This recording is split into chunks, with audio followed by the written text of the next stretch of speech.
News. নগাঁৱত উদ্ধাৰ হয় 15 ফুট দৈৰ্ঘ্যৰ প্ৰকাণ্ড অজগৰ।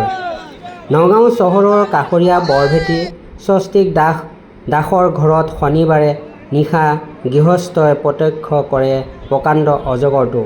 পিছত জিলাখনৰ এটা বেচৰকাৰী উদ্ধাৰকাৰীৰ দলে কেইবা ঘণ্টাৰ চেষ্টাৰ ফলত 15 ফুট দৈৰ্ঘ্যৰ প্ৰকাণ্ড অজগৰটো উদ্ধাৰ কৰি বন বিভাগক চঞ্জাই দিয়ে। News desk BSN 24।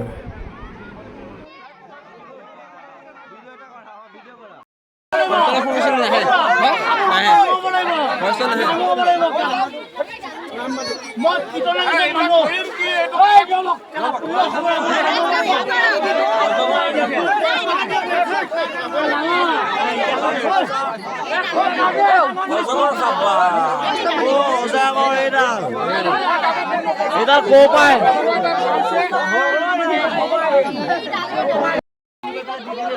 পুলিশক ফুড়ু করে কয়েকটা মাত্র ওন্ডা পয়সা দিও কয়েকটা দিও কত থাক এ কুকুলা হবে